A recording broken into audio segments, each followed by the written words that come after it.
So, if you're curious about this new drum module, or if you hesitate between the TD17 and the TD50, or if you just bought it and you want to know how to get the best out of it, this is what this video is all about. But first, let's hear how the drum module can sound with a custom preset.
So in this video, I'm gonna show you how to take advantage of that beast, which is more than just a drum module. It's a sound designer that will fit both amateurs and pro drummers. So quick side note, if you want to know what I think about this drum kit, you can watch my previous video, link is in the description. Also, I will release another video that will be all about the functions, so importing and managing the samples, recording, improving your timing. So if you want to make sure to receive it, subscribe to the channel. Okay, so now in this video I will show you how to build your own kit with the brand new sound workflow and how to understand the different parameters. For those who will stay until the end, I will add a kind of bonus tip to improve your experience and feeling around the drum set. And just so you know, my own preset that I used in the beginning of this video are available on my website. Link is in the description. But even though you want to use my preset, I really recommend you to follow the video to know how the drum module works. So how to design your own sound. So first, I will start with the setting that us drummers are used to find on an acoustic drum set, and then settings that are used by sound engineer to get that studio quality sound. And it might make you drop your VSTs. As an example, here is how you can make the sound evolve.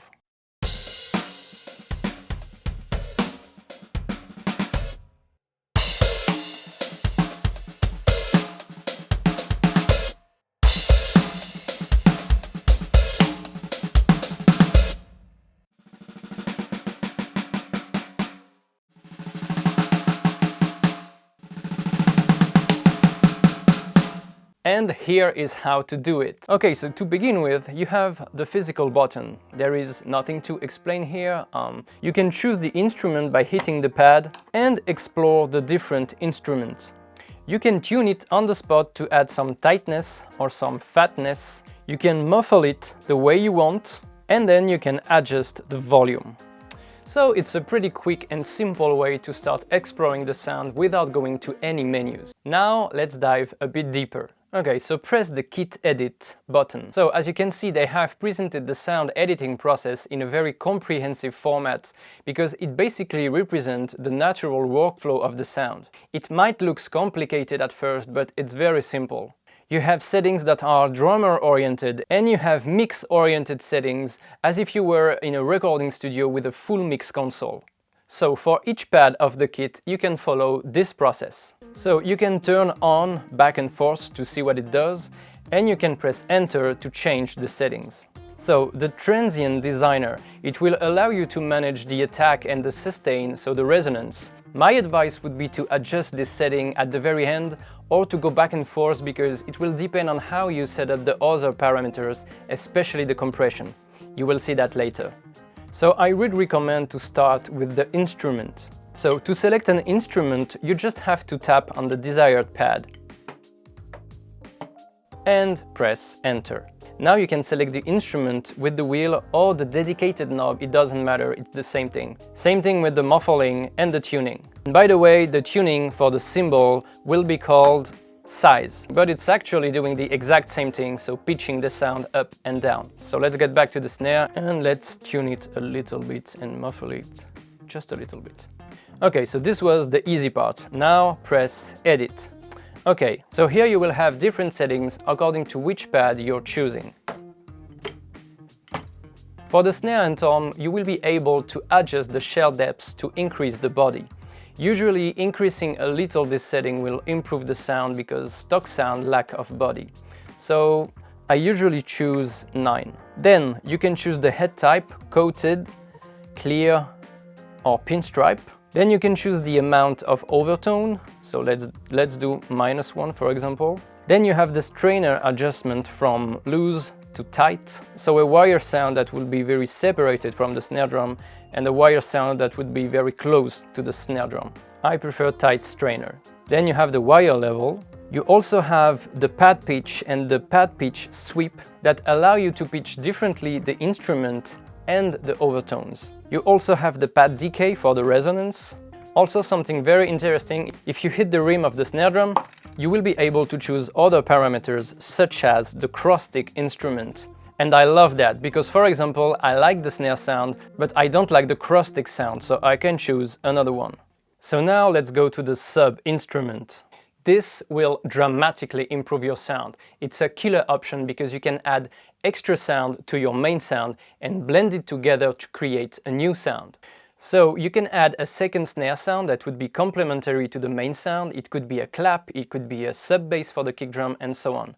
And then you can blend it the way you want. So you can blend them 50-50, which means that you will be able to have a mix of both sounds, so it's my favorite. Or you can choose the threshold where the new sound will be triggered. And most importantly, what you can do is that you can edit the second sound the same way you've edited the main sound. So here are different examples with different combination and different blending.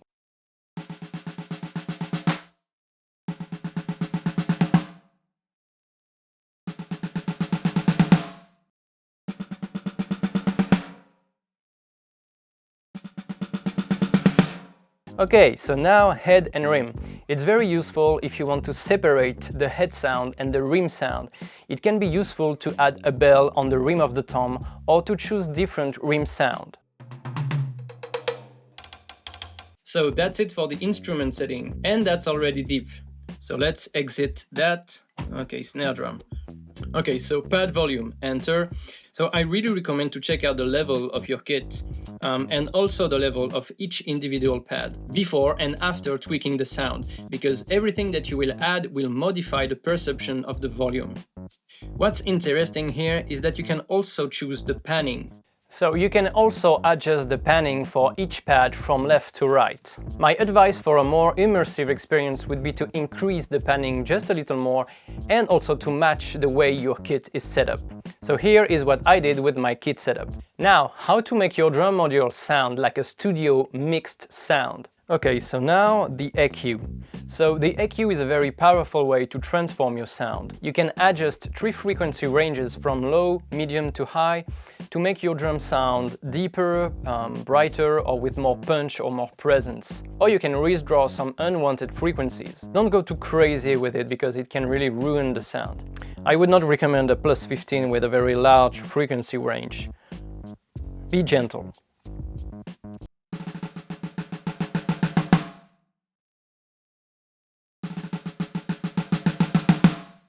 Okay, so now pad compression. So the compression can also improve the sound. If you like to have a big, punchy, modern, in-your-face sound, this is the place to be. So you can adjust the threshold to hit -6 maximum on the GR view for the strongest hits. So the ghost notes remain uncompressed, and then you can compensate the volume loss with some more gain. Now, if you feel that the sound is great but lack of attack and with too much sustain, you can go back to the transient designer, and you can increase the attack. For example, let's do this, and let's withdraw some resonance. So now let's hear how it sounds.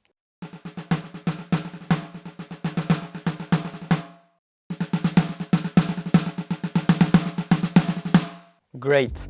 So now the master compression and the master EQ is exactly the same thing, but for the whole kit. And for the EQ you have 4 frequencies, which is really great because it gives you more control. Okay, so now to create a more realistic sound, you can use the brand new ambience design, starting with the overhead.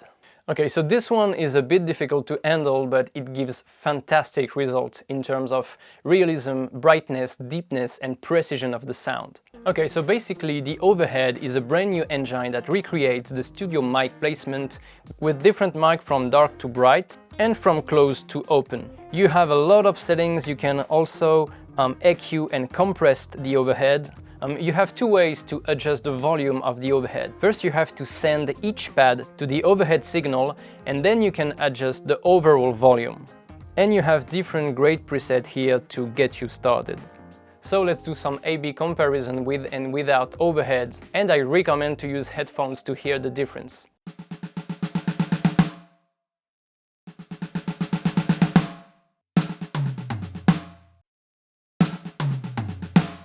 So the room is a bit similar to the overhead in terms of how it works, but it's easier.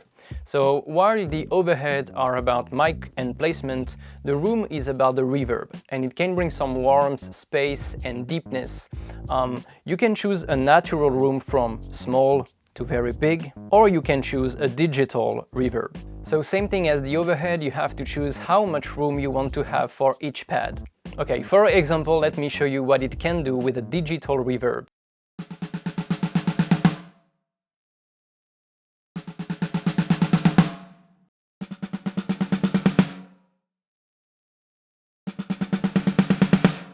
Okay, I love it. I just have one regret about it, is that you don't have an ambience button like in the TD17 or the TD50 to adjust the amount of room and overhead. But I will give you a tip to compensate that in the next video. Okay, so last thing to check out, the effects menu.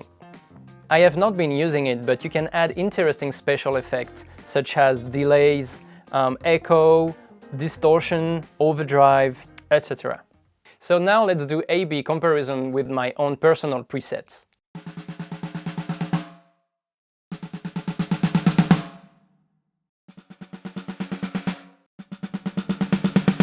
Okay, so as you can see, you can dramatically improve the sound to reach something you will be 100% happy about. And that sounds as good as a VST, but with better dynamic range and a better playability. So now, to improve the playability of your drum, here is my bonus tip. So my bonus tip to help you get a good feeling out of the drum and to get the best dynamic range and pad response is the sensitivity. So let's focus on the hi-hat, as it's an element that people find harder to set up, and because Roland made some great improvement. Okay, so you have 3 menus to optimize the hi-hat. Okay, so first let's go to System, Trigger, and Hi-hat. So to optimize the response of the hi-hat, allowing you to play closed, open, and everything in between, and the foot splash, of course, I have set the foot splash sensitivity to 0 and the CC max to 127. Then what you can do is go to the kit volume, and here you will be able to adjust the pedal hi-hat volume and also the balance between the open sound and the closed sound. I love that they included that. It was a function that I badly needed in the previous drum module. And then last thing to do, you can adjust the sensitivity. So it's gonna be on the trigger menu and on the parameters. Okay, so the advice I'm giving you will work for any other pad. So the sensitivity is one of the most important settings in the drum module, because the wider dynamic range you will have, the more different sound you will have. So usually I try to make the sensitivity the lowest possible while making sure that, of course, I can reach the maximum with my strongest hits. Okay, then if I need more volume, I will turn the volume up, but not the sensitivity. I hope that makes sense. And you have to find the right balance between this and the controller here. On the left it would be easier to have a foot splash sound, and on the right it will be easier to have a closed sound. Okay, so last bonus tip, you can fix the sound of the hi-hat within the instrument menu to be, for example, always closed. And it's very useful, and I use it for my second hi-hat. Oh, by the way, I totally forgot, here is another bonus tip. I really recommend you to save your kits. And to do that, you can go to the system, SD card, and so you can save the whole drum module with the settings, etc. Or you can save one particular kit. It's very useful because if you mess with the setting and you don't remember how it was before, you can just load the kit as it was before. Okay, so I hope that this video helped you understand a bit more what's within this drum module and what you can do with it. Please let me know on the comment section, it really helps me improve my content. What I personally like is that you can dramatically improve the out-of-the-box sounds, and you can really get to a point where you can be 100% satisfied with it if you put the effort. The interface is very user-friendly, but it can also make you dive really deep. You have hundreds of sound to cover any genre, infinite possibilities of sound creation with acoustic sound, very convincing modern electronic sound, great percussion sound to spice up your groove. You have a studio setup ready to go with mic placement, different room configuration, and the best triggering on the market. So this drum module is right between the TD17 and the TD50. It will satisfy the ones that felt maybe limited by the TD17 or the ones that needs a more compact and updated version of the TD50. And if tweaking is scary for you, or if you don't want to spend hours on it, you can still download my preset on my website.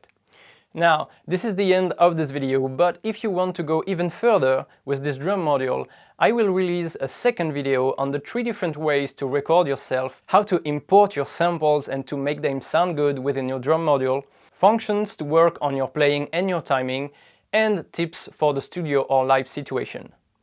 So, thanks a lot for watching, stay tuned and see you in the next one. Salut!